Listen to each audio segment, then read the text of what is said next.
এই সূরা যারা তেলাওয়াত করবে তাদের কবরের আযাব হবে না। কবরে যাওয়া লাগবে কি লাগবে না? যাওয়া লাগবে না। কার কার হাত তোলেন? একজনও নাই। সবাই কবরে যাবেন। একদিন মাটির ভেতরে হবে ঘরে মন আমার, কেন বান্ধ দালান ঘর? প্রাণ পাখি উড়ে যাবে পিঞ্জর ছেড়ে, ধরা ধামে সবই রবে তুমি যাবে চলে। বন্ধু বান্ধব যত মাতা পিতা দ্বারা সুত সবই হবে তোমার পরে মন আমার, কেন বান্ধ দালান ঘর? একদিন মাটির ভেতরে হবে ঘরে মন আমার, কেন বান্ধ দালান ঘর? চিল্লায় বলেন ঠিক কিনা? যাওয়া লাগবে, কেউ বাঁচতে পারবে না। দাদা চলে গেল, বাবা চলে গেল, মামা চলে গেল, আমারও যাওয়া লাগবে। সেলিব্রিটি চাই, আরো সম্পদের পাহাড় চাই। ব্যস্ত, আমরা মহা ব্যস্ত। এত ব্যস্ততা কিসের? স্টপ, থামেন, অনেক হয়েছে, আন না, বসেন, একটু ভাবেন। দাদা চলে গেল, বাবা চলে গেল, মামা চলে গেল, আমাকেও চলে যেতে হবে। মাঝে মাঝে কবরস্থানে যাবেন, যে একটু দেখবেন এই কবরস্থানে শিশুরা শুয়ে আছে, কিশোররা শুয়ে আছে, আপনার মতো তাগড়া যুবকরা শুয়ে আছে, ওদেরও রক্ত গরম ছিল আপনার মতো। আজ ওরা নাই, সব শেষ। আপনাকেও যেতে হবে। এই কবরে আমাদেরকে যেতে হবেই। কবরের প্রশ্নের উত্তর দিতে হবে। চিল্লায় বলেন ঠিক কিনা? কবরে প্রথম প্রশ্ন করা হবে, মার রব্বুক, তোমার রবের নাম কি? আমাদের রব কে? ওমা দীনুক, তোমার ধর্মের নাম কি? আমাদের ধর্মের নাম কি? বিশ্বনবীর চেহারা দেখিয়ে বলা হবে, এই লোকটাকে তুমি চিনো কিনা? চিনি না আমরা? চাঁদের চেয়ে সুন্দর তুমি, নবী আমার কমলিহি ওয়ালা, দু জাহানের বাদশা তুমি, প্যারা নবী সাল্লাল্লাহু আলা, দু জাহানের বাদশা তুমি, প্যারা নবী সাল্লাল্লাহু আলা, চাঁদের চেয়ে সুন্দর তুমি, নবী আমার কমলিহি ওয়ালা। সুবহানাল্লাহ পড়ে। আমাদেরকে জিজ্ঞেস করা হবে, রব কে? বলবো আল্লাহ। ধর্ম কি? বলবো ইসলাম। এই লোকটারে চিনো নাকি? আমরা বলবো চিনি, আমাদের প্রাণের নবী মুহাম্মদ সাল্লাল্লাহু। তিনটা প্রশ্নের উত্তর করতে পারলে এডিশনাল আর একটা প্রশ্ন, ওমা ইলমুক। এই তিনটা প্রশ্নের উত্তর জানলা কেমনে? নকল করছো নাকি? বাংলাদেশে নকল আছে না নাই? কোথায় নকল করে? হ্যাঁ, কিছু লিজেন্ড আছে দেখি, একেবারে জামার ভিতরে নকল, টুপির ভিতরে নকল, স্কেলের ভিতরে নকল, মৌজার ভিতরেও নকল। আছে না নাই? কথা বলেন। ফেরেশতারা বলবে, তুমি তিনটা প্রশ্নের উত্তর করলে কি করে? আপনাকে বলতে হবে, আমি কোরআন থেকে শিখেছি, আমি হাদিস থেকে জেনেছি। চিল্লায় বলেন ঠিক কিনা? তখন ফেরেশতারা বলবে, আহলান ওয়া সাহলান, মারহাবান, কংগ্রাচুলেশন, তুমি উত্তর করতে পেরেছো। ইফসাহু লাহু কবরুহু ৭০ যিরান, আপনার কবরটারে ৭০ হাত লম্বা বানিয়ে দেয়া হবে। ইফতাহু লাহু বাবুন ইলাল জান্নাহ, জান্নাতের দিকে দরজা করে দেয়া হবে। ইউলবাসু মিন লিবাসিল জান্নাহ, জান্নাতের পোশাক পরিয়ে দেয়া হবে। আর বলা হবে, নাম কানাউমিল আরুস, বাসর রাতে কনেকে নিয়ে বর যেমনি শান্তির ঘুম, আরামের ঘুম দেয়, তুমিও ঘুম দাও, ঘুমাও। You should get some sleep now, you are very tired man, ঘুমাও, অনেক হয়েছে, ঘুমাও। তোমার এই ঘুম কেউ ভাঙাবে না, ইসরাফিলের সিঙ্গার ফুৎকার ছাড়া। আল্লাহ লম্বা ঘুম যেন দিতে পারি, তৌফিক দাও। আর যারা ইসলাম বিরোধী, কোরআন বিরোধী, বিশ্বনবী বিরোধী, তাদেরকেও প্রশ্ন করা হবে, তোর রব কে? মার রব্বুক, সে বলবে, লা আদরি, আমি কিছু জানি না, আমি মাফ চাই, দোয়াও চাই। কথা কন, জানি না, আমি কিছুই মনে করতে পারছি না, আমি কিছু জানি না, আমার ধর্ম নাই, কর্ম নাই, আমার ধর্ম যার যার, উৎসব সবার, আমার কোনো ধর্ম টর্ম নাই, আমার কোনো নামাজ রোজা নাই, আমার কোনো রব নাই। দ্বিতীয় প্রশ্ন, ওমা দীনুক, তোর ধর্মের নাম কি? সে বলবে, ধর্ম কি আমি জানি না, আমি ধর্মরে গালি দিতাম, আমি দুনিয়া ইসলাম রে বাস দিতাম, আমি আলেম ওলামাদের বিরোধিতা করতাম, আর শাহবাগের মঞ্চে উঠে ভাষণ দিতাম। আছে না নাই? সব গুমর ফাঁস হয়ে যাবে। ইয়াউমুত তাকাবুন, এরপর বিশ্বনবীর চেহারা দেখিয়ে বলা হবে এই লোকটারা চিনো নাকি? সে বলবে চিনি না, তবে আমার বন্ধুরা তার বিরুদ্ধে ব্লগে লিখতো, আমিও ব্যাড ব্যাড কমেন্টস করে দিতাম, এই লোকটার বিরুদ্ধে আমি কার্টুন বানাতাম, এই বিশ্বনবীর বিরুদ্ধে আমি কথা বলতাম, চিল্লায় বলেন ঠিক কিনা? ফেরেশতারা বলবে লা দারাইতা ওয়ালা তালাইতা, তুই তো কিছুই পারলি না, তুই তো কপাল পোড়া। ফায়ুত্রাকু বিমাতারিকা মিন হাদিদ, লোহার হাতুড়ি দিয়ে পিটিয়ে ওর মাসেলগুলো থেতলে ফেলা হবে।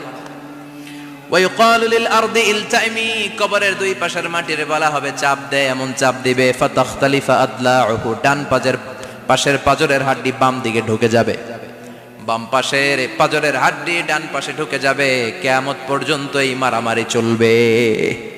আল্লাহ এরকম ভয়ঙ্কর পরিস্থিতি থেকে আমাদেরকে বাঁচাও। ওই কবরের আযাব থেকে বাঁচার দরকার আছে না নাই? বিশ্বনবী বললেন যে ব্যক্তি রাত্রিবেলায় সূরাতুল মুলক তেলাওয়াত করবে তার কবরের আযাব হবে না। ইন্না হাযিহি সূরাতুন আযীমা মানিআতুন মিন আযাবিল কবর, এই সূরাটা এমন সূরা, সাধারণ কোন সূরা না। এই সূরাতুল মুলক যে রাত্রিবেলায় তেলাওয়াত করবে তার কবরের আযাব থেকে তারে বাঁচিয়ে দিবে কে? নাম্বার 1 ফাজিলাত, স্ট্যাটাস, মনে থাকবে তো? 2 নাম্বার স্ট্যাটাস শাফাআত লি সাহিবিহা, এই সূরাটা এই সূরার তেলাওয়াতকারীর জন্য কিয়ামতের দিন সুপারিশ করবে। কোরআন সুপারিশ করবে, চারটেখানি কথা না।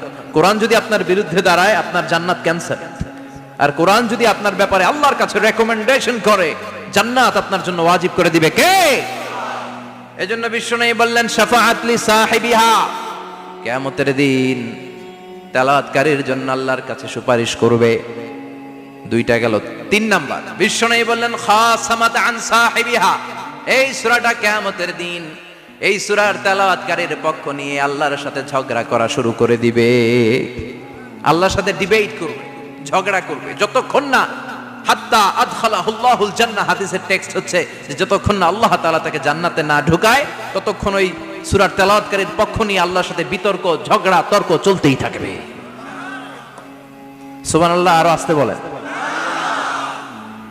আবার বিশ্বনবী বললেন মান ক্বারা বিহা ফি লাইলাতিন ফাকাদ আকসারা ওয়া আতওয়াবা, রাত্রিবেলা এই সূরাটা যে তেলাওয়াত করবে পুরো রাত্রিটারে বরকতময় করে দিবে কে? এজন্য বিশ্বনবী আবদার করে আবেদন করে আমাদের কাছে বলে গিয়েছেন, আমি চাই আমার প্রতিটা উম্মতের হৃদয়ে এই সূরাটা গাঁথা থাক, আমি চাই আমার প্রতিটা উম্মতের সিনার ভিতরে এই সূরার 30টা আয়াত গ্রথিত করা থাক। সুবহানাল্লাহ পড়েন। মাত্র 30টা আয়াত মুখস্থ করতে রাজি আছেন? 1 মাসে কয়দিন? প্রতিদিন একটা করে আয়াত মুখস্থ করলে এই সূরা মুখস্থ করতে লাগবে কয়দিন? হ্যাঁ, হোমওয়ার্ক, এটা আপনাদের বাড়ির কাজ। যেহেতু ক্লাসে হোমওয়ার্ক দেওয়া যায় না, আরবিতে বলে আল ওয়াজিব আল মানজিলি। আমি গতানুগতিক তাফসীর করি না, আমি সমাজের খুঁতগুলো ধরে ধরে ডিসকাশনের মতো আমি করি, বিভিন্ন জেলায় যে ওখানকার ইয়াংদের সাথেও বসি, কথা বলি, এটাই আমার তাফসীর, এটাই কোরআনের এক্সপ্লেনেশন এন্ড ইন্টারপ্রিটেশন, এতেই মানুষ উপকৃত হয় বেশি। চিল্লা এখন ঠিক কিনা?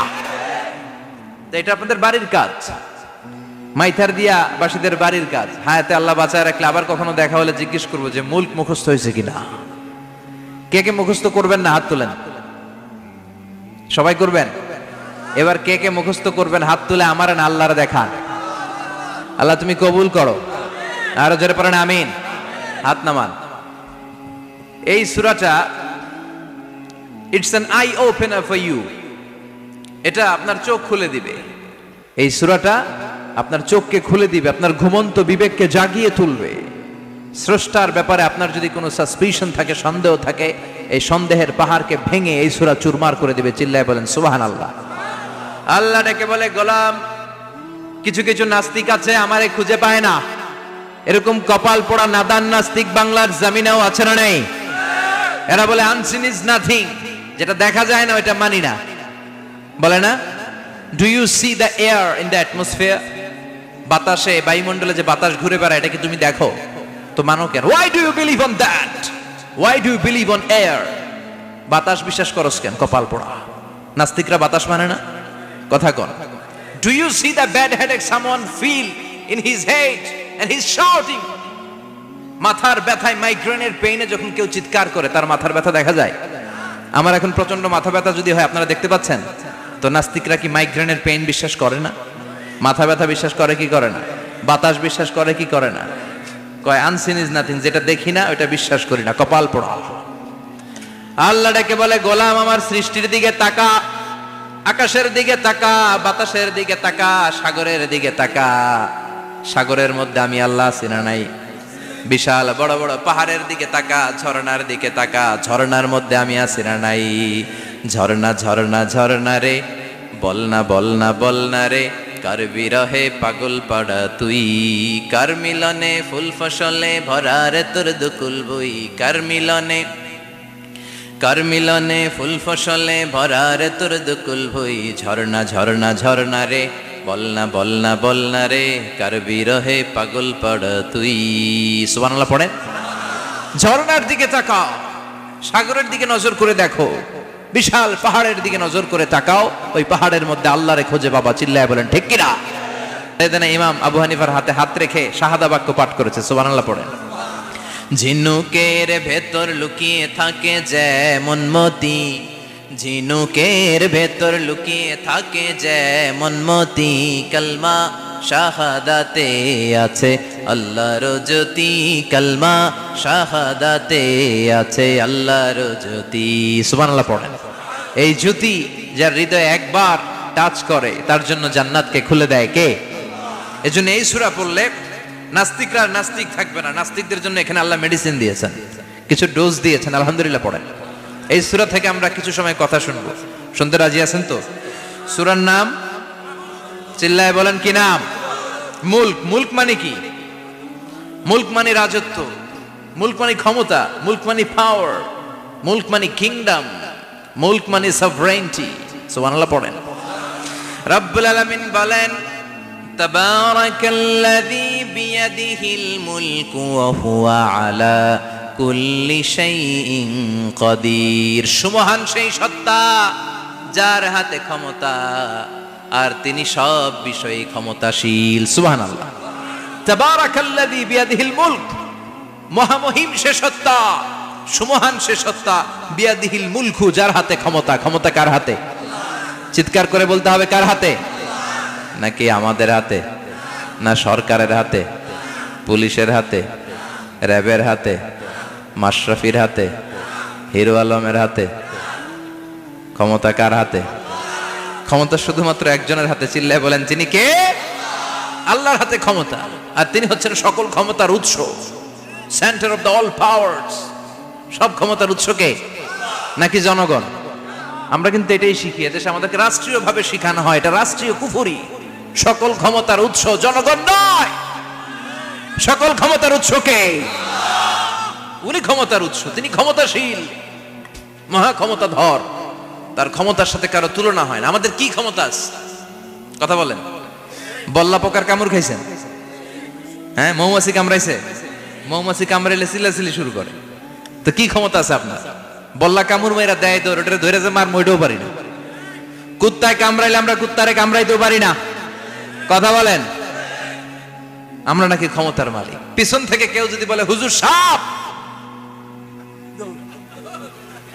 মজা করে বলছি, এতই ভয় পাইছি। আসলে যদি ফাঁস করে আসতো সব দৌড়। স্লোগান দেওয়ার বেলায় লিল্লাহে তাকবীর, আল্লাহু আকবার, আমার ভাই তোমার ভাই, কাপায় ফেলামো নামায় ফেলামো। কথা বলেন। আর যদি পেছন থেকে কেউ আওয়াজ করে বলে সাপ, দৌড়। আপনারা কি দৌড় দিবেন? আমরা এদিক দিয়ে দৌড় দিব। কথা কন। চাচা আপন প্রাণ, জীবন বাঁচানোর জন্য ভয়ে পাগল। সাপ লাগবে না, বাবা ব্যাং চিনেন? মাইথার দিয়ে নাই বোধহয়, আছে আছে। কি করে? খালি লাফায়। 10টা ভাওয়া ব্যাং যদি ছেড়ে দেওয়া হয়, স্টেজে 2টা আর বাকি 8টা এদিকে, ভাওয়া ব্যাং আর কি লাভ দিবে? এরসে লাফালাফি শুরু করবো আমরা। কথা বলেন। আর আমরা দাবি করি আমরা ক্ষমতার উৎস। কোনো ক্ষমতা নাই। একবার ডায়রিয়া হলে 3বার টয়লেটে গেলে আর চেহারার দিকে তাকানো জানা, কারে মাফ করে দে, আই মরে যাইও, আই হাইতান ন, আছে না নাই? তো পারবেন না কেন? আপনি না ক্ষমতার উৎস, আপনি না ক্ষমতার উৎস। আরে আপনার তো কোনোই ক্ষমতা নাই। খুলিকাল ইনসানু দাঈফা, মানুষকে দুর্বল থেকে দুর্বল করে তৈরি করেছে কে? এজন্য রব্বুল আলামিন বলেন তাবারাকাল্লাযী বিয়াদিহিল মুলকু ওয়া হুয়া আলা কুল্লি শাইইন কাদির। সুমহান সেই সত্তা যার হাতে ক্ষমতা। চিল্লায় বলেন ক্ষমতা কার হাতে? আমাদের হাতে কোনো ক্ষমতা নাই। আমরা হলাম দুর্বল। আমরা কি? দুর্বলের ঘরের দুর্বল। আমরা যখন জন্মেছিলাম দুর্বল। আমার ছোট্ট একটা মেয়ে আছে, আমি অবাক হয়ে থাকি যে আমিও তাইলে ছোটবেলায় এরকম ছিলাম, না খাওয়ালে খেতে পারে না, পেশাব পায়খানা করে, ঘর নষ্ট করে, বমি করে, দাঁড়াতে পারে না, শুইতে পারে না, লালা পড়তে থাকে, ক্লিন করতে হয়, সব সময় তাকে আল্লাহর আদেশে দেহে ঢুকে, আল্লাহর আদেশে বের হয়ে যায়, ঠিক কি না? এই যে ছোট্ট বাচ্চাটার দেহের ভিতরে যে রুহু ঢুকলো, কে দিল? 120 দিনের আগে মানব শিশুর দেহের ভিতরে কিন্তু রুহের ফুৎকার হয় না। সহিহ বুখারীর বর্ণনা 40 40 40 340 কত কথা বলেন? প্রথম 40 থাকে নুতফা, তারপরের 40 হয় আলাকা, তারপরের 40 হয় মুদগা, sperm drop, blood clot and then the little flesh. ছোট্ট নাপাক পানি ছিলাম, শুক্রাণু ছিলাম। আমরা কি ছিলাম? শুক্রও ছিলাম না, শুক্রাণু, শুক্রের অণু। এক ফোঁটা শুক্রের মধ্যে 20 কোটি অণু থাকে। ওই 20 কোটির একটা ছিলাম আমি আর আপনি। সুবহানাল্লাহ বাড়িতে গিয়ে বললেন। ডিম্ব আমরা ছিলাম না, আমরা ছিলাম ডিম্বাণু। ডিম্বের এই ডিম্বাণু আর শুক্রাণু দুইটা মিলে আল্লাহ আমাদেরকে বানায় ফেললেন জাইগট, সেখান থেকে এমব্রয়ো, তারপরে আস্তে আস্তে ইনিশিয়াল স্টেজগুলো শেষে একটার পর একটা স্টেজ পার করে তিনি আমাদেরকে বানালেন আলাকা, সেখান থেকে মুদগা। আমাদের দেহের ভেতরে তিনি স্কেলিটন ভরে দিলেন, কঙ্কাল, মাথার স্কাল দিলেন, খুলি দিলেন, নাক কান গলা দিলেন, আমার রেসপিরেটরি সিস্টেম চালু করে দিলেন। কত ছোট ছিলাম আমি, ক্ষুদ্র ছিলাম আমি। ফালয়ানজুরিল ইনসানু মিম্মা খুলিকা, খুলিকা মিম্মাইন দাফিক। মানুষের উচিত তার সৃষ্টি প্রক্রিয়ার দিকে নজর করে তাকানো। বাবার পিঠ থেকে সবেগে নির্গত হওয়া পানি দিয়ে মায়ের পেটে তোমারে ঢুকায় দিল কে? নাপাক পানি থেকে ছোট্ট ব্যাঙ্গাচির মতো ছিলাম, জোকের মতো মায়ের জরায়ুর দেয়ালে লেগেছিলাম। সেখান থেকে বড় করতে করতে আমার রেসপিরেটরি সিস্টেম, আমার হেয়ারিং সিস্টেম, আমার সব সিস্টেমগুলো তিনি আমার দেহের ভিতরে সেট করে দিল। চিল্লায় কোন সুবহানাল্লাহ। 120 দিনের সার্টেন পিরিয়ড শেষে তিনি দেহের ভিতরে রুহের ফুৎকার দিলেন। দেয়া মাত্রই আমার রুহুতে ধপ ধপ ধপ শুরু হয়ে গেছে। ওই যে ধপ ধপ শুরু হয়েছে, আজও থামে নাই। এই ধপ ধপ থামলে বাঁচবেন, দম ফুরাইলে আমরা ঠুস হয়ে যাবো, ঠিক কিনা? হায় রে মানুষ রঙিন ফানুষ, দম ফুরাইলে তবু তো ভাই কারোরই নাই একটুখানি। হায় রে মানুষ রঙিন ফানুষ, রঙিন ফানুষ, হায় রে মানুষ। সুবহানাল্লাহ বলেন। সে আল্লাহ বললেন, গোলাম, জীবন আর মরণের মাঝখানে আমি তৈরি করেছি রুহু। পৃথিবীর বিজ্ঞানীরা সব বানাতে পারে, কম্পিউটার বানাতে পারে, প্লেন বানাতে পারে, হেলিকপ্টার বানাতে পারে, রকেট বানাতে পারে, কিন্তু গোটা বিশ্বের সব বিজ্ঞানীরা মিলে কি রুহু বানাতে পারে নাকি? কথা বলেন। গত বছর সোফিয়া নামে একটা রোবট আসছিল না? কথা কন। ওটা মাথা উঁচু করে নিচু করে কথা বলতে চায়, মানুষের মতো হতে চায়। আসলে কি মানুষ? ওটার মধ্যে কি রুহু আছে? রুহু বানাইতে পারবে কেউ? এই রুহু নিয়ে যে কত গবেষণা, মুমূর্ষ রোগীদের উপর গবেষণা চালিয়েছে অনেক। বুলেট প্রুফ গ্লাসের ভিতরে মুমূর্ষ রোগীকে রেখে রেখে তারা চেক করতে চেয়েছে আমেরিকান বিজ্ঞানীরা যে রুহু কোন দিক দিয়ে বেরোয়। তারা ওজন করে দেখে, মানুষ মরে গেলে কোন লাশের ওজন বেড়ে যায়, কোন লাশের ওজন কমে যায়। যেটাতে কমে গেছে 2-1 কেজি কমে যায়, তার অবাক।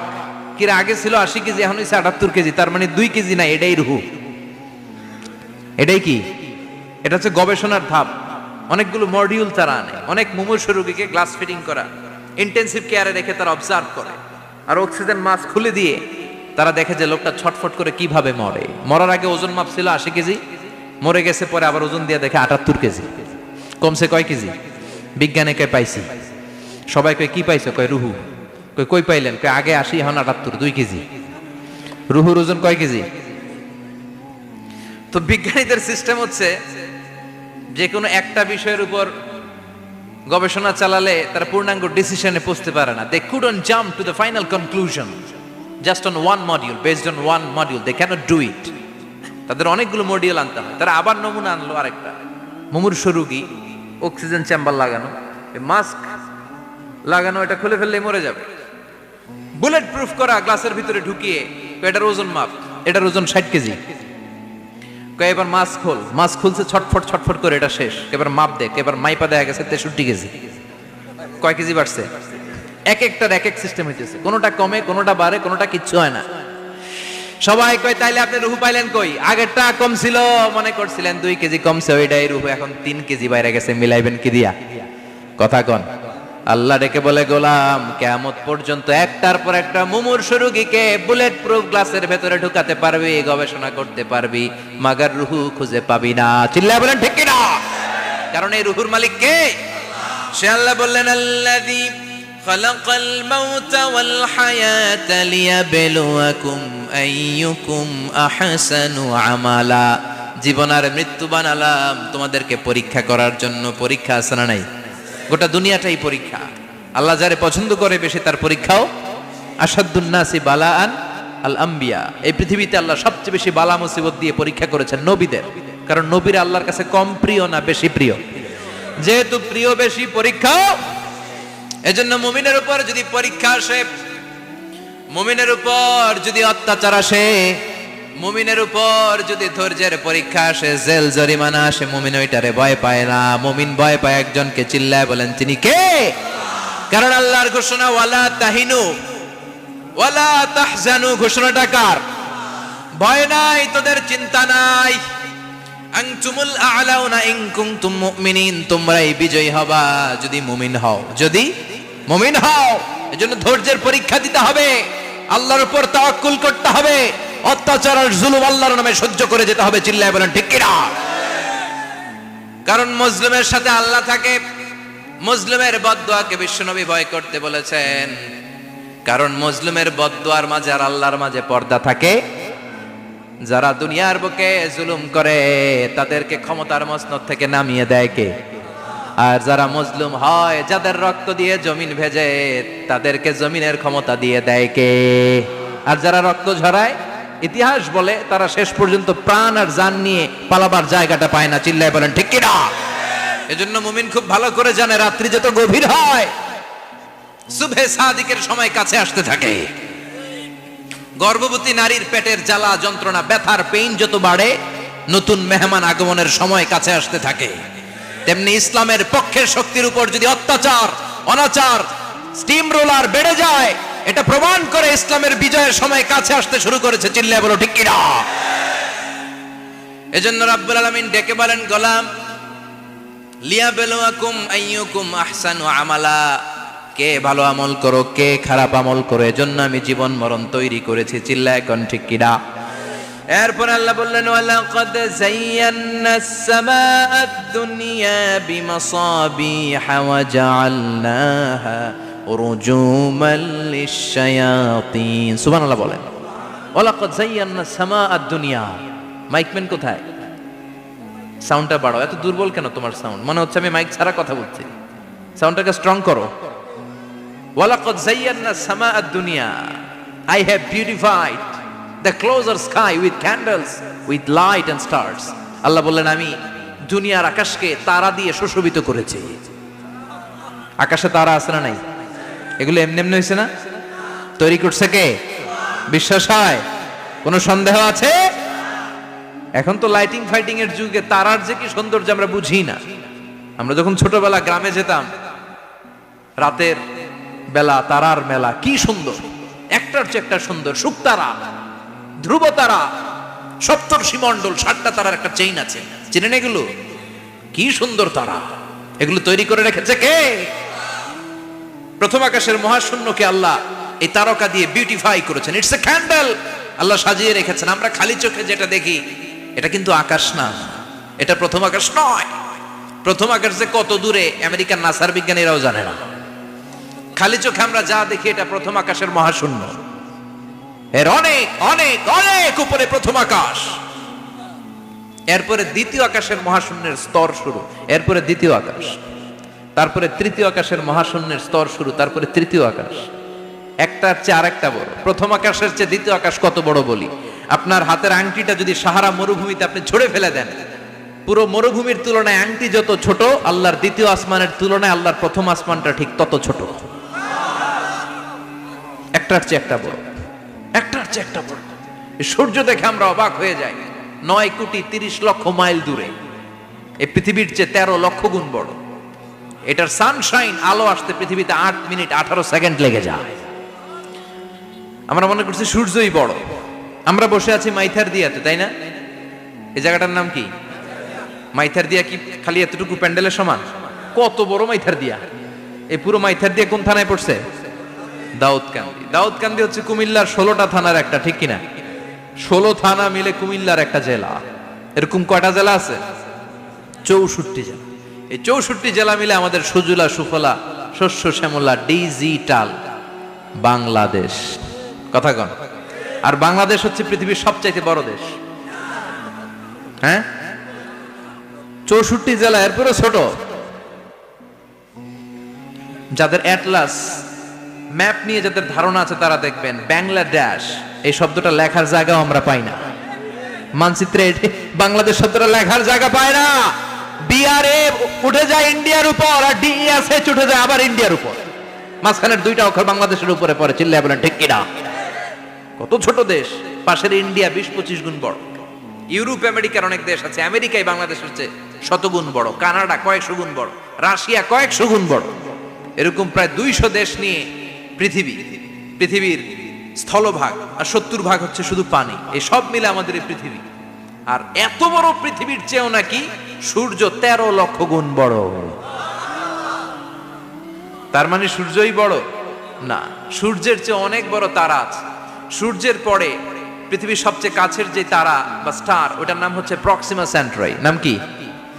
প্রক্সিমা সেন্ট্রাই। এরপরে আলফা সেন্ট্রাই এ, আলফা সেন্ট্রাই বি, ইটা ক্যারিনা, ব্যাটেলজিউস। এরকম একটার পর একটা তারা। যেই সূর্য পৃথিবীর চেয়ে 13 লক্ষ গুণ বড়, ব্যাটেলজিউস নামে একটা তারা আছে, ওটা সূর্যের চেয়ে 33 কোটি গুণ বড়। তার মানে কি ব্যাটেলজিউসই সবচেয়ে বড় না? ছোট্ট একটা তারা। এই ব্যাটেলজিউসরে খেয়ে ফেলাইতে পারে এরকম 1000 কোটি গুণ বড় সাইজের তারা আছে না নাই? এরকম কয়েক বিলিয়ন তারা নিয়ে আমাদের গ্যালাক্সি গঠিত। আমাদের গ্যালাক্সি, এটার নাম মিল্কি ওয়ে। এটার নাম কি? আমাদের গ্যালাক্সি। এই গ্যালাক্সিতে আমাদের অবস্থান। এরকম কত হাজার কোটি গ্যালাক্সি আছে আমেরিকার নাসার বিজ্ঞানীরাও জানে না। আমাদের গ্যালাক্সির সবচেয়ে কাছের যে গ্যালাক্সি, ওই গ্যালাক্সিটার নাম হচ্ছে অ্যান্ড্রোমেডা। কি নাম? অ্যান্ড্রোমেডা। আমাদের গ্যালাক্সি থেকে কেউ যদি কাছের গ্যালাক্সি অ্যান্ড্রোমেডাতে যেতে চায়, তার 2.5 মিলিয়ন লাইট ইয়ার্স সময় লেগে যাবে। কথাটা কঠিন হয়ে গেছে, আমি ভেঙে বলি, তারপরে সুবহানাল্লাহ কই। আমাদের গ্যালাক্সির নাম মিল্কি ওয়ে। মিল্কি ওয়ে থেকে যদি কেউ অ্যান্ড্রোমেডাতে যেতে যায়, কত সময় লাগবে? 2.5 million light year. Light year মানে আলোকবর্ষ। আলোর গতিতে যদি ছোটা যায়, 2.5 মিলিয়ন মানে হচ্ছে প্রায় 25 লক্ষ। তাহলে পৃথিবীতে সবচেয়ে দ্রুতগামী যে বিষয়টা আবিষ্কৃত হয়েছে সেটা হচ্ছে আলো। এই যে লাইট মারলে যে ছুটে, এই লাইট প্রতি সেকেন্ডে 1,86,000 মাইল বেগে ছুটতে পারে। 1 মিনিটে না, 1 ঘন্টায় না, 1 মিনিটে না, 1 সেকেন্ডে আলো চলে যায় কয় mile? 1,86,000। Could you imagine that? আপনি কল্পনা করতে পারেন? তাহলে তো মাথা নাড়াইতেছেন। এটা কি কল্পনা করা যাবে? আমার তো তার ছিঁড়ে যাচ্ছে। 1 সেকেন্ডে নাকি আলো ছুটে 1,86,000 মাইল বেগে। 1 সেকেন্ড শব্দ কইতে তো 2 সেকেন্ড লাগে। কথা কোন? এর মধ্যে আলো চলে গেছে 1,86,000 মাইল। তো কোন রকেট যদি আপনি পান, যে রকেট দিয়ে সেকেন্ডে 1,86,000 মাইল বেগে রকেটটা ছুটবে প্রতি সেকেন্ডে, খেয়াল করেন, ঘন্টায় না, মিনিটে না, কিসে? সেকেন্ডে। যে রকেটটা সেকেন্ডে 1,86,000 মাইল বেগে ছুটবে, ওই রকেটটা দিয়ে আমাদের গ্যালাক্সি থেকে আমাদের পাশের গ্যালাক্সি অ্যান্ড্রোমেডাতে পৌঁছতে আপনার 25 লক্ষ বছর লেগে যাবে। সুবহানাল্লাহ বাড়িতে গিয়ে বললেন। এরকম বিশাল বিশাল তারা দিয়ে আমাদের আকাশটারে বিউটিফাই করেছে কে? এজন্য আল্লাহ বললেন, ওয়ালাকাদ যায়্যানাস সামাআদ দুনিয়া বিমাসাবিহা ওয়া জাআলনাহা রুজুমান লিশ-শায়াতিন। আমি এই দুনিয়ার আকাশটারে সুন্দর সুন্দর তারকারাজি লাইটের মতো সেটিং করে সুশোভিত করেছি। আবার এই তারকা দিয়ে আমি শয়তানদেরকে প্রহারও করেছি। সুবহানাল্লাহ। শয়তানদেরকে আল্লাহ তারা মেরে আঘাত করে। সুবহানাল্লাহ বলেন।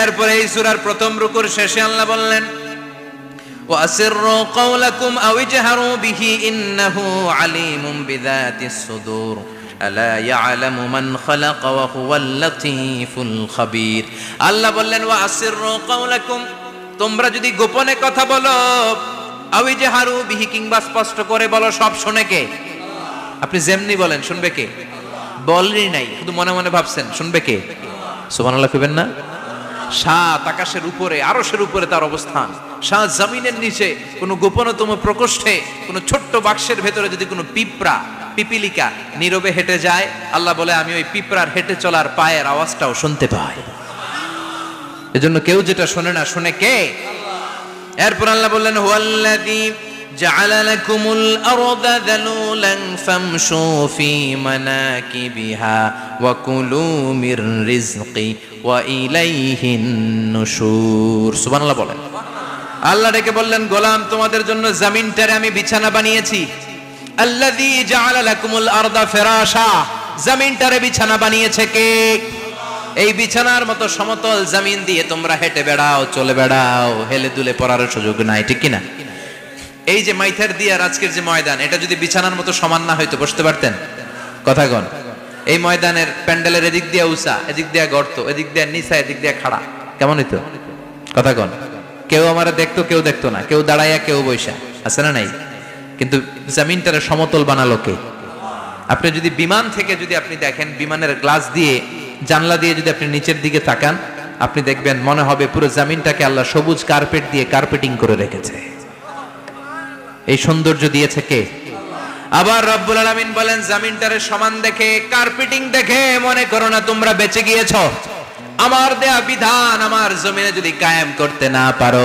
এই কার্পেটিং করা জমিনের ভেতরে আযাব আছে না নাই এই পুরো জমিনের ভেতরে আছে আগুন আর আগুন আগ্নেয়গিরির অগ্নুৎপাত জ্বালামুখে বিস্ফোরণ করে দিয়ে গোটা বিশ্বটারে মুহূর্তে মেসাকার করে দিতে পারে কে এজন্য আল্লাহ ডেকে বললেন গোলাম أأمنتم من في السماء أن يخسف بكم الأرض فإذا هي تمور তোমরা কি ভেবেছো নাকি বেঁচে যাবা আমি চাইলেই পুরো জমিনটারে কাঁপিয়ে দিতে পারি আইয়াখসিফা বিকুমুল আরদ খাসাফ মানে ল্যান্ডস্লাইড খাসাফ মানে কি ল্যান্ডস্লাইড ভূমিধস ভূকম্পন আর্থকোয়েক আছে না নাই বাংলাদেশে তো ভূমিকম্প হয় না না টের পাইছেন মাঝে মাঝে মাঝরাতে হয় না 3টার দিকে নিজেই দৌড় দিব না বাচ্চারা লইয়া দৌড় দিব লুঙ্গি পইরা দৌড় দিব না লুঙ্গি ছাড়া দৌড়াম কথা কর এই ভূমিকম্প আছে না নাই আল্লাহ বলে মনে করো না জমিনটা সমতল কার্পেটিং করে দিয়েছি এই কার্পেটিং এর ভিতরেও আগুনের দলা আছে না নাই আবার আল্লাহ বললেন আমিনতুম মান ফিস সামাই আন ইউরসিলা আলাইকুম হাসিবা নিচে যেমনি কার্পেটিং করা জমিনের ভেতরে অগ্নুৎপাত রেখে দিয়েছি মাথার উপর থেকে আযাব দেওয়ার সুযোগ আছে না নাই চাইলে আল্লাহ অগ্নি বৃষ্টি দিতে পারে আগুন বৃষ্টি দিতে পারে থান্ডার বজ্রপাত দিতে পারে আপনারা লূত আলাইহিস সালামের কওমের নাম শুনেছেন তারা হোমোসেক্সুয়ালিটি সমকামিতা করত ফলে আল্লাহ তাআলা বিশাল এক চিৎকার মেরে সাইয়েদনা জিবরাইলের মাধ্যমে পুরো জমিনটা শেষ করে দিলেন ফাজআলনা আলিয়াহা সাফিলাহা ওয়া আমতারনা আলাইহিম হিজারাতাম মিন সিজিল তাদের অপকর্মের কারণে জর্ডানের ওই এলাকাটাকে আল্লাহ বললেন জিবরাইল এলাকাটারে হাতে তুলে নে আকাশের উপরে তুলে পুরো এলাকা সহ মানুষ সহ জমিনের মধ্যে গেড়ে দে জমিনের নিচের মাটি উপরে নিয়ে গেল কে উপরের মাটি নিচে নিয়ে গেল কে পুরো জায়গাটা এখন ডেড সি হয়ে গেছে কি সি ডেড সি নাম শুনেন নাই বোধহয় আজকে শুনে রাখেন এটারে বলে মৃত সাগর এটা গজবের জায়গা ওখানে মানুষও ডুবে না লবণের ডেনসিটি সল্টের ডেনসিটি এত হাই এই পানির মধ্যে এত গজব এর মধ্যে কোনো মাছ জন্মায় না চিংড়ি জন্মায় না কাঁকড়া জন্মায় না ব্যাং হয় না শ্যাওলা হয় না কিচ্ছু বাঁচে না এটা গজবের জায়গা চিল্লায় বলেন ঠিক কিনা যে আল্লাহ জর্ডানের এলাকাটারে ধ্বংস করে দিল ওই আল্লাহ আজও আছে না নাই এই জন্য নিজ দিয়ে তিনি যেমনি আযাব দিতে পারেন ভূমিকম্প দিতে পারেন জলোচ্ছ্বাস দিতে পারেন উপর থেকে তিনি শিলাবৃষ্টি দিতে পারেন কি পারেন না মাইথার দিয়ে কখনো শিলাবৃষ্টি হয়েছিল হ্যাঁ ফসল ক্ষেত শেষ করে দেয় না ছাগল টাগল মরে যায় ছাগল যদি ইয়েতে থাকে ক্ষেতের মধ্যে বড় শিলা মাথায় পড়লে শেষ মানুষও শেষ টিনের চালও শেষ কথা কন এরপরে আল্লাহ যদি উল্কা বৃষ্টি পাঠায় উল্কা যদি পড়ে কই যাবেন কোথায় যাবেন আপনি উল্কা চিনেন মহাশূন্যে বিশাল পাথরের খণ্ড ঘর্ষণ খেয়ে পৃথিবীর ভেতরে ঢুকে যায়। এই পৃথিবীতে সবচেয়ে বড় উল্কাপিণ্ড পড়েছে সাউথ আফ্রিকাতে। সাউথ আফ্রিকার একটা সিটি আছে হোবা সিটি। এই হোবা শহরে 60 মেট্রিক টন ওজনের একটা উল্কা পড়েছিল, যেখানে পড়েছে পুরো জায়গাটা বিশাল খাদ হয়ে গিয়েছে। এরকম একটা উল্কা যদি এখানে পড়ে আজকে, বাঁচার উপায় আছে? যে বিল্ডিং এ আমরা থাকি, রাত্রে বেলায় ঘুমাই আর ধুম্মা চলে ধুম দেখি রাতে, ওই বিল্ডিং এ যদি একটা পড়ে, কথা কন, ডান্স ক্লাব গুলার উপর যদি পড়ে, পতিতালয় যেগুলা আছে ওগুলা যদি পড়ে, যেই হোটেল গুলার মধ্যে আকাম কুকাম হয় ওইটার উপর যদি পড়ে, নাকি আল্লাহর এখন দেয়ার ক্ষমতা নাই? কথা কন। তার মানে বেঁচে গেছো, পার পেয়ে গেছো মনে করো না, নিজ দিয়েও আযাব আছে, উপর দিয়েও আযাব আছে। চিল্লায় বলেন ঠিক কিনা? এজন্য ভয় পেতে হবে একজন সত্তাকে, তিনি কে? সব ক্ষমতার মালিককে।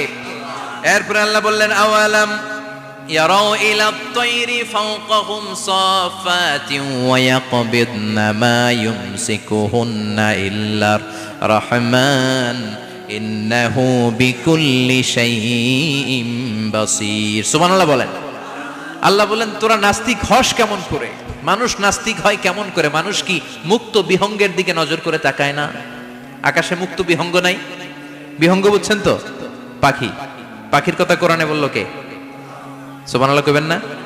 ওয়া আরসালা আলাইহিম তায়রান আবাবিল।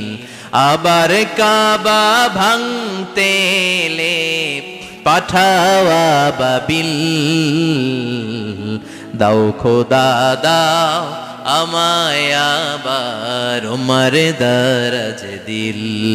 দাও খোদা দাও আমায় আবার উমর দরজ দিল। সুবহানাল্লাহ পড়েন। এই যে আল্লাহ বললেন ওয়া আরসালা আলাইহিম, তারপর তায়রান আবাবিল। তায়ের মানে পাখি, তায়ের মানে কি? আবার জান্নাতে যারা যাবে তাদেরকে পাখির ভুনা গোশত খাওয়াবে কে? জান্নাতে যাওয়ার সাথে সাথে প্রথমে আল্লাহ আপনাদেরকে মেহমানদারি করবে মাছের কলিজা দিয়ে। খাইবেন? মাছের কলিজার কথা শুনে জিহ্বায় পানি আসছে নাকি? আউয়ালু তুআমিন ইয়াকুলুহু আহলুল জান্নাতি ফাজিয়াদাতু কাবিদিল হুত। প্রথমে মাছের কলিজা, এরপরে পাখির ভুনা গোশত। তার মানে পাখির কথা কোরআনে আছে না নাই? আবার সাইয়েদনা সুলাইমান আলাইহিস সালামের একটা পাখি ছিল, এটার নাম কি ছিল? হুদহুদ পাখি। মাথার উপর দিয়ে চলতো, আর ওইটার চোখে জুমিং পাওয়ার আল্লাহ এত বেশি দিয়েছিল, এটা জমিনে নজর করলে বুঝতে পারতো কয় হাজার ফিট নিচে পানি আছে, পানিটা মিষ্টি না লবণাক্ত না কেমন, দেখে দেখে মুহূর্তের মধ্যে সাইয়েদনা সুলাইমানের কাছে সব তথ্য সরবরাহ করে দিত। কোন সুবহানাল্লাহ। এজন্য আল্লাহ বললেন নাস্তিকগুলো কি পাখির দিকে তাকায় না? এই পাখির দিকে তাকালে পাখির রব আল্লাহরে খুঁজে পাওয়া যায়। পাখির দিকে তাকালে, মুক্ত বিহঙ্গের দিকে তাকালে কেমন করে পাখিগুলো উড়ে যায়। এই পাখিগুলো আকাশে ধরে রাখে কে? মা ইউমসিকুহুন্না ইল্লার রহমান। ওই রহমান ছাড়া কেউ পাখিগুলোর শূন্যে ধরে রাখতে পারে না। কত শত আয়াতে যে আল্লাহ পাখির কথা বলেছেন হিসাব নাই। কত ধরনের পাখি যে আল্লাহ বানিয়েছেন কোনো হিসাব নাই। আপনারা ঘরে জিওগ্রাফিক্যাল চ্যানেলগুলো দেখেন? হ্যাঁ, না জি বাংলা দেখেন? স্টার জলসা, কিরণমালা, কি দেখেন?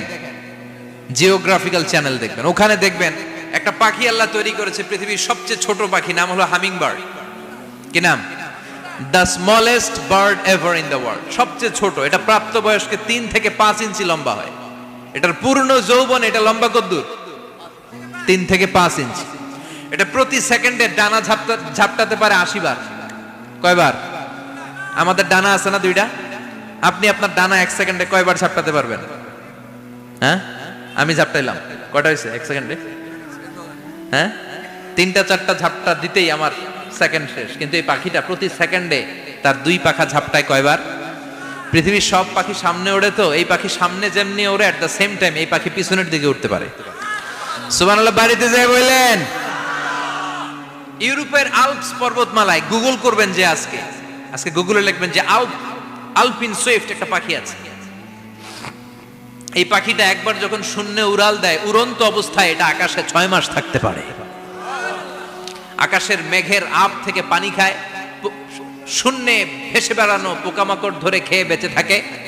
6 মাস পর একবার জমিনে ল্যান্ড করে, নামে কয়েকদিন থেকে আবার উড়াল মারে, আবার উড়াল মারলে আবার 6 মাস। আলপিন সুইফট। আরেকটা পাখি আছে, অদ্ভুত পাখি, নাম হোমা বার্ড। এই হোমা বার্ড উড়ন্ত অবস্থায় ডিম পেড়ে দেয়, আর ওই ডিমটা জমিনে পড়ার আগেই মাঝখানে ডিম ফেটে বাচ্চা বেরোয়, বাচ্চা উঠতে শুরু করে দেয়। এই পাখিগুলোর কথা কোরআনে আছে না নাই? এজন্য আল্লাহ বললেন আওয়ালাম ইয়ারাউ ইলা তাইরি ফাওকাহুম সাফাতিন ওয়া ইয়াকবিদনা মা ইউমসিকুহুন্না ইল্লার রাহমান ইন্নাহু বিকুল্লি শাইইন বাসীর। আল্লাহ বললেন নাস্তিকগুলো কি পাখির দিকে নজর করে তাকায় না? পাখির দিকে নজর করে যদি তাকায় তখন পাখির রব আল্লাহরে খুঁজে পাবে। চিল্লায় বলেন ঠিক কিনা? পাখিকে আরবিতে বললে তয়ের। সবাই বলেন পাখির আরবি কি? বিমানের আরবিও তয়ের। পাখি আরবি যা, বিমান আরবিও। এই পাখি নিয়ে গবেষণা করে বিমান বানাইছে। সুবহানাল্লাহ কইবেন না? আমরা বানাই নাই, আমরা তো খোঁচাখুচিতে ব্যস্ত, আমরা আছি ফতুয়া নিয়ে ব্যস্ত। তুই 20 কারণে কাফের, তোর চাচা 90 কারণে কাফের। তোর চাচা মরলে যেই জায়গায় কবর দেয়া হবে ওই কবরের মাটির উপরে যে ঘাস উঠবে, ওই ঘাস যে গরু খাবে, ওই গরুর দুধ যে খাবে ও কাফের। আছে না নাই? খালি কাফের ফতুয়া দেয় ব্যস্ত। আমরা ফতুয়া নিয়ে রইলাম আর ওরা সব আবিষ্কার করে ফেললো। উইলবার রাইট আর অরভিল রাইট, এই দুই ভাই 1903 সালে এই বিমান আবিষ্কার করেছে এই আয়াতের উপর গবেষণা করে। আওয়ালাম ইয়ারাউ ইলা তাইর, ওরা কি পাখি নিয়ে ভাবে না? আমাদের তো ভাবার সময় নাই, আমরা আছি মদ নিয়ে আর নারী নিয়ে আর জুয়াবাজি নিয়ে। চিল্লায় বলেন ঠিক কিনা? এমন অনেক মন্ত্রীদের হোটেল আছে যেখানে পতিতালয়ের আড্ডাখানা। চিল্লায় বলো ঠিক কিনা? মুসলমান রাজ মদ আর নারী নিয়ে ব্যস্ত, আর ইহুদি খ্রিস্টানরা আমাদের সব ঐতিহ্যকে ধারণ করেছে। উইলবার রাইট অরভিল রাইট গবেষণা শুরু করে দিল। পাহাড়ে শুয়ে শুয়ে দুই ভাই খালি পাখির ছবি আঁকে, কেমনে পাখিগুলো ডানা ঝাপটা মেরে ওঠে, কেমনে নামে। গবেষণা করতে করতে করতে প্লেন বানায় ফেললো 1903 সালে। আজ থেকে 100 বছর আগের স্টোরি শোনাচ্ছি আপনাদের। তখনকার বিমান এখনকার বিমানের মতো ছিল না। আপনি দেখবেন যে শুরুতে বিমান কেমন ছিল। শুরুতে ভাঙ্গা চূড়া দুইটা পাখা নিয়ে একটু উড়ে আবার ধপাস করে পড়ে, কিন্তু আশা হারায় নাই, আবার উড়ে ধপাস করে পড়ে। আমেরিকাতে সুবিধা করতে পারেনি। ফ্রান্সের এক কিং তাদেরকে ডোনেট করেছে বিপুল অঙ্কের টাকা দিয়ে। তারা প্রথম ফ্রান্সের একটা শহর থেকে আরেকটা শহরে পৃথিবীর প্রথম প্যাসেঞ্জার প্লেন নিরাপদে ল্যান্ড করেছে। মানুষের উড়ার স্বপ্ন সফল হতে শুরু করলো। এখন বিভিন্ন ধরনের বিমান একটার পর একটা শুরু হয়েছে। এই পৃথিবীর সবচাইতে দ্রুতগামী যে বিমানটা আগে ছিল নাম ছিল কনকর্ড, যাত্রীবাহী বিমান। এটার পরে এখন একটা বাইরে হচ্ছে বোম সুপারসনিক। কি নাম? Bomb supersonic. এত স্পিডে চলে, এই মাত্র দেখলেন এদিকে, এরপর দেখবেন নাই ওইদিকে। সুবহানাল্লাহ পড়েন। কি বিশাল বিশাল ডবল ডেকার গুলো নিয়ে শূন্যে উড়াল দেয়। A3 এয়ার বোয়িং A380 বর্তমান পৃথিবীতে সবচেয়ে বড় প্যাসেঞ্জার বিমান। কার্গো বিমান তো এগুলোর 7-8 ডবল বড় হয়। I am talking about the passenger plane A380। 525 জন যাত্রী নিয়ে এটা শূন্যে উড়াল দেয়। 525 জন যাত্রী, কেবিন ক্রু, পাইলট, বিমানের ওজন, খাবার দাবারের ওজন, ফুয়েলের ওজন, 525 জনের লাগেজ টাগেজের ওজন, এই সব নিয়ে শূন্যে উড়াল দেয়। সুবহানাল্লাহ কইবেন না? এই বিমান আবিষ্কারের আগ পর্যন্ত গোটা বিশ্বব্যাপী সব দেশে দেশে ছিল সেনাবাহিনী আর নৌবাহিনী। বিমান আবিষ্কার হওয়ার সাথে সাথেই শুরু হয়ে গেল বিমান বাহিনী, এয়ারফোর্স, মিলিটারি। এখন বোম সুপারসনিক বানায়, এখন ড্রোন হামলা করে, এখন মিসাইল হামলা করে, এখন স্যাটেলাইট পাঠায়। আমরাও পাঠাইছি। কি নাম?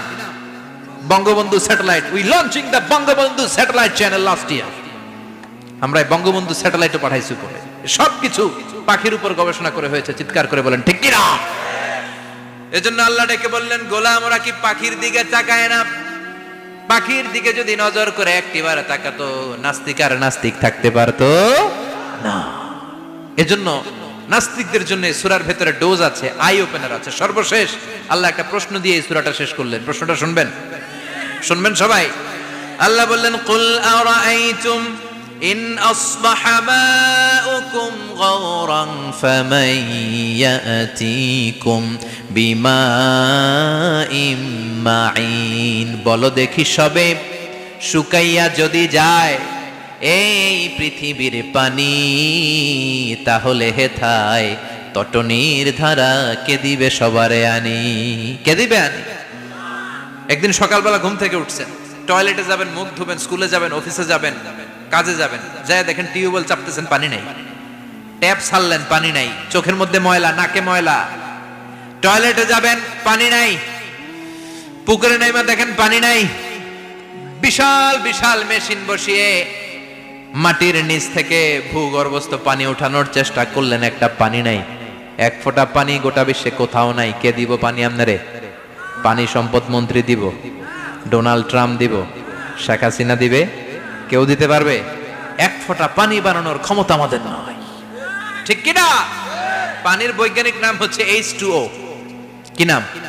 এই দেশে H2 নিয়ে কত কথা আছে না নাই? হাইড্রোজেনের দুইটা মলিকিউল, অক্সিজেনের একটা মলিকিউল। এই দুইটা গ্যাস, হাইড্রোজেন আর অক্সিজেন, দুই গ্যাস একসাথে মিলাইলে কি হয়? কথা বলেন।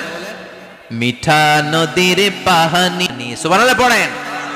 আল্লাহ বললেন, ঘুম থেকে উঠে যদি দেখো পৃথিবীর সব পানিগুলো একেবারে পৃথিবীর নিচে চলে গেছে, কোন মাধ্যম দিয়ে এক ফোঁটা পানির জোগাড় আর বন্দোবস্ত করা যায় না, কে তোদেরকে পানি এনে দিবে?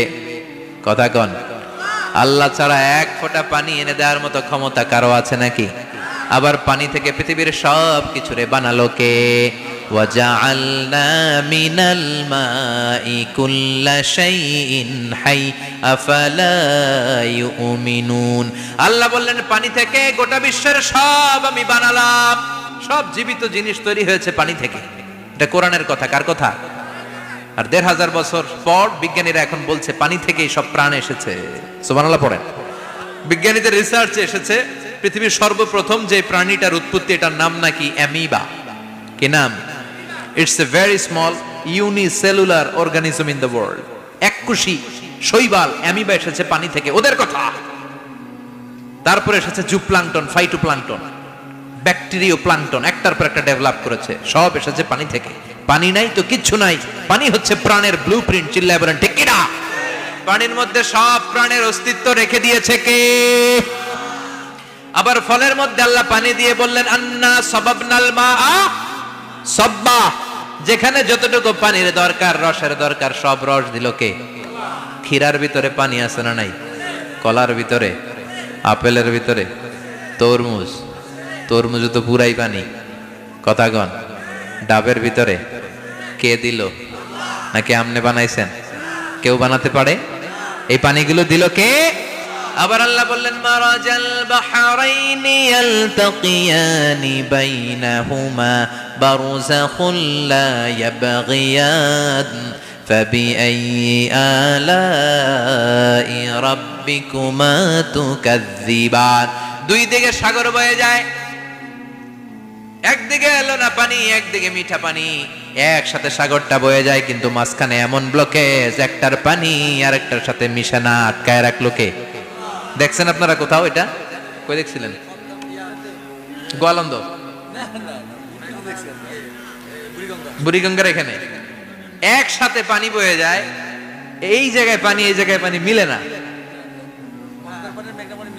মিশে না। দাউদকান্দির এখানেও আছে, মিশে না। এর কারণ এই পাশের পানি, এটা ডেনসিটি হাই, বেশি ঘন, এটা ডেনসিটি লো, এটা পাতলা, এটা টেম্পারেচার হাই, এটা টেম্পারেচার কম, এটা লবণ বেশি, এটা লবণ কম, দুইটা দুই পানি একসাথে বয়ে যায়, একটার সাথে আরেকটা মিশে না। এই কারিগরটা কে? চিল্লায় বলতে হবে কে? সেজন্য আল্লাহ বললেন, গোলাম পানি দিয়ে আমি বানালাম, পানি ছাড়া বাঁচবি না। এজন্য সব জায়গায় পানির ব্যবস্থা করে দিয়েছে কে? আবার বেশি পানি হলেও মরার ব্যবস্থা আছে না নাই? সাইয়েদনা নূহ আলাইহিস সালামের কওমকে বন্যা দিয়ে ধ্বংস করেছে কে? এজন্য পানি চাইবো কার কাছে? কথা কন। আল্লাহ মেঘ দে পানি দে, ছায়া দে রে তুই, আল্লাহ মেঘ দে। সবাই পড়েন না? আল্লাহ মেঘ দে পানি দে, ছায়া দে রে তুই, আল্লাহ মেঘ দে। দেয়ার মালিক একজন, তিনি কে? চাইতে হবে কার কাছে? সব ক্ষমতার মালিক কে? নাকি আমরা? আমরা ক্ষমতার মালিক। আর জীবনে কোনোদিন বলবেন মানুষ সকল ক্ষমতার উৎস, এই কথা কোনোদিন বলা যাবে? সকল ক্ষমতার একচ্ছত্র নিরঙ্কুশ মালিকানা একজনের, চিৎকার করে বলতে হবে তিনি কে? বিপদে আপদে সবসময় আমরা তার কাছে চাইবো, তার কাছে ফিরবো। আল্লাহ আমাদের সবাইকে কথাগুলো বুঝার ও আমল করার তৌফিক দান করুন।